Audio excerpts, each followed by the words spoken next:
Olá pessoal, tudo bem com vocês? Sejam bem-vindos a mais uma aula. Eu sou Jaqueline Carvalho, sou professora de Conhecimentos e Atualidades. Bom, gente, hoje nós vamos fazer continuação da nossa outra aula, certo? A gente vai continuar falando da guerra da Ucrânia e da Rússia, porém nós vamos falar das consequências, das sanções que a Rússia tem sofrido nos últimos tempos, certo? Bom, e a gente vai começar aqui entendendo o que já está em posse russa e o que está em posse ucraniana. Claro que essa posse, gente, é momentânea, né?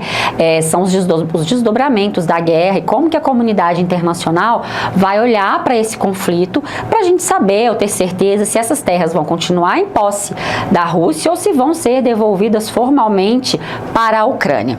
Então, o que a gente tem aqui de vermelho nesse mapa é hoje domínio russo. A Crimeia, né? Aqui Luhansk, Donetsk, e aqui a gente tem justamente a divisa desse conflito, né? Aqui já são terras ucranianas. Esses de amarelo são terras que têm a presença russa, mas a Rússia não conseguiu dominar como um todo, tá?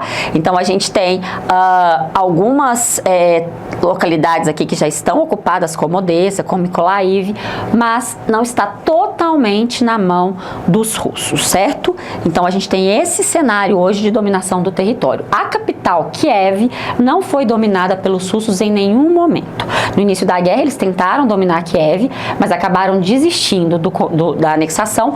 A gente sabe que se eles tomam a capital, era quase como uma declaração de vitória, né? Mas eles não conseguiram fazer. Kiev resistiu. Bom, e a gente pode pensar, por que o Vladimir Putin, presidente russo, quer tanto a Ucrânia? Não é só terra por terra, território por território. Gente, nas relações internacionais, a gente sempre vai ter muitos interesses envolvidos nesses conflitos. São diversos, a gente nunca tem apenas um interesse. Então, qual é o cenário de interesse que a Rússia detém na Ucrânia? Primeiro, a Rússia é uma das maiores fornecedoras de gás natural para a Europa. Mas para que esse gás chegue até o território europeu, ele precisa passar pelo território ucraniano em gasodutos. Gasodutos é a forma mais simples e mais rápida e mais barata de se transportar o gás, que é uma tubulação, né, enterrada no subsolo e que vai fazer esse transporte de gás. E quando a gente olha para esse mapa aqui, todas essas linhas que vocês estão vendo aqui em azuis são rotas de gás. Inclusive, olha aqui, uma passa bem na capital da Ucrânia, que é Kiev, certo? Então, olha só, 1/3 do gás consumido na Europa vem da Rússia.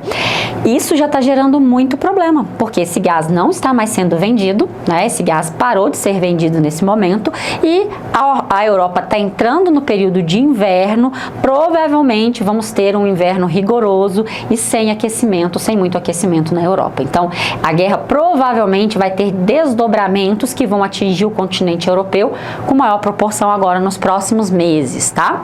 E 57% do gás consumido na Ucrânia é russo. Então, a gente vê que a Rússia coloca os outros países numa situação de dependência do gás. Gás é energia, né? Um país não se move sem recurso energético. E a gente está falando de países que não têm tantos recursos assim disponíveis. Não é como o Brasil, que a gente tem uma diversidade enorme de recursos que podem nos dar energia, né? Então, esse é o mapa de gás natural, certo?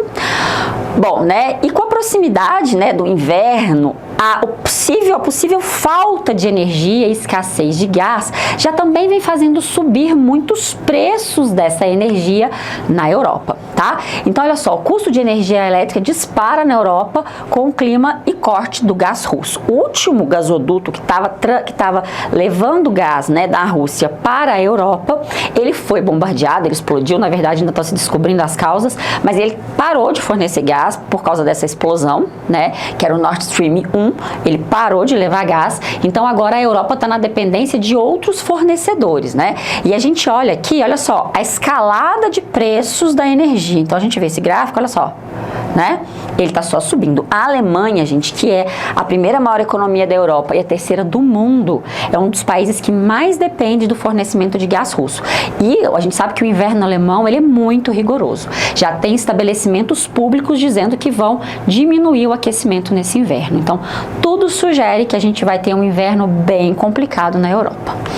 Bom, e não só a energia é o grande problema, né?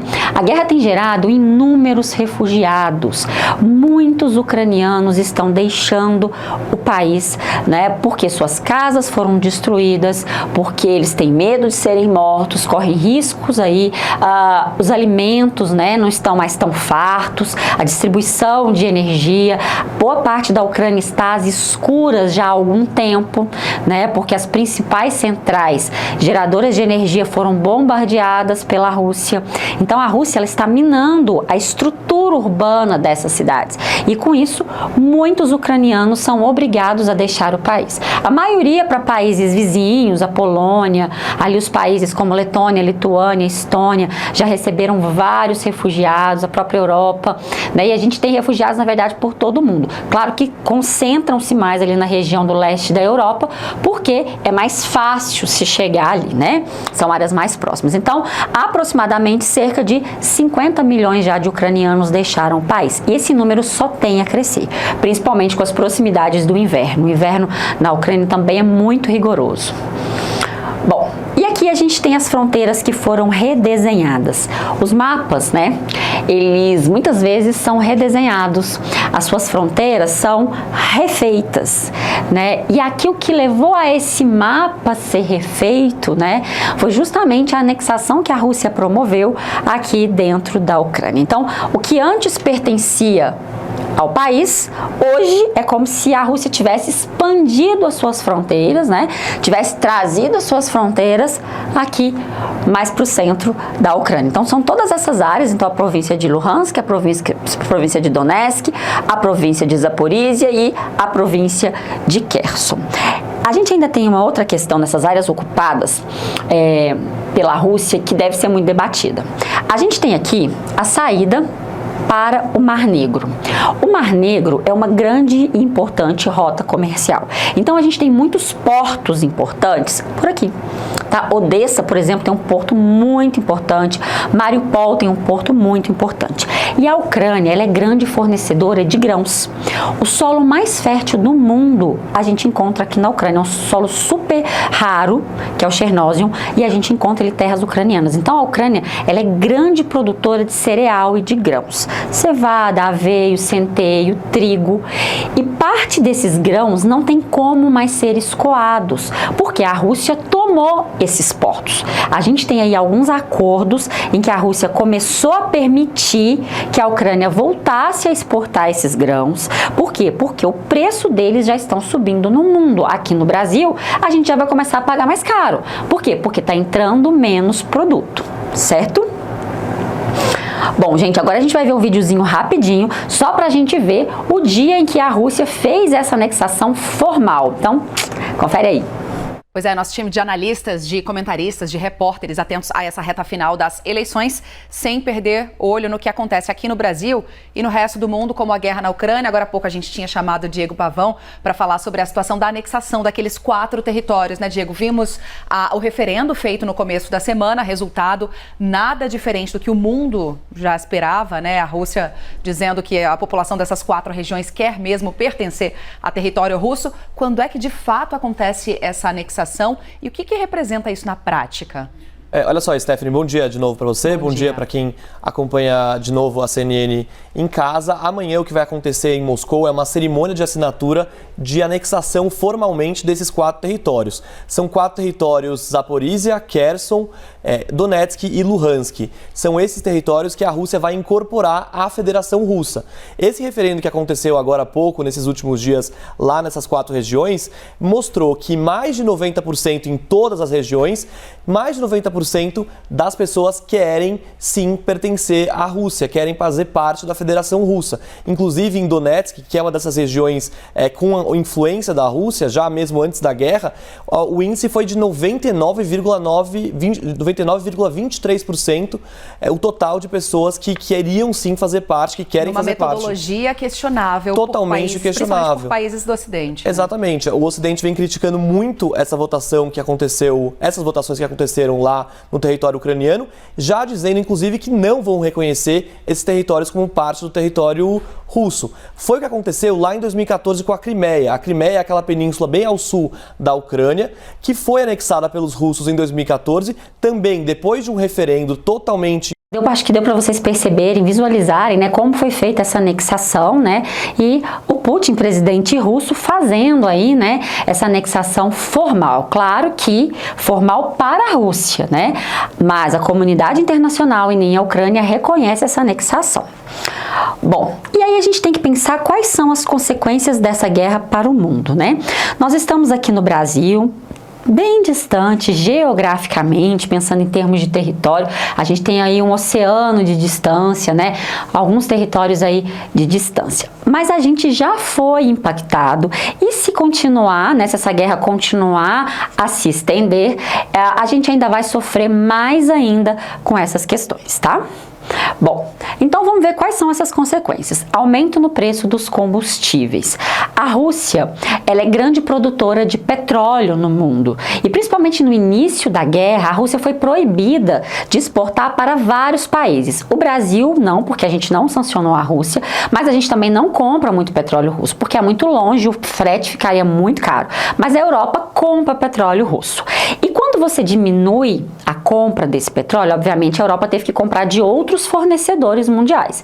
Então ficou menos petróleo circulando no mundo. Se a gente tem menos petróleo, gente, os produtos eles valem pela sua raridade. Quanto mais raro, mais caro. Então se a gente tem menos petróleo disponível, porque a Rússia agora não estava vendendo todo o seu petróleo por causa das sanções, esse petróleo se tornou mais raro e por isso ele se tornou mais caro. E aqui no Brasil, a gente depende de importar algum tipo de petróleo, a gente depende de importar inclusive gasolina e diesel prontos. Então, se sobe lá fora, quando a gente compra mais caro. E isso foi um dos responsáveis pelaquela alta exorbitante que a gente estava tendo nos preços dos nossos combustíveis. Claro que não é só esse o motivo aqui no Brasil, mas é um dos fatores que levou à elevação do preço dos combustíveis alguns meses atrás, tá? Depois, elevado número de refugiados, a gente já comentou, muitos países estão tendo que fazer estruturas para receber esses refugiados, né? É um volume muito grande de pessoas entrando de uma forma muito rápida.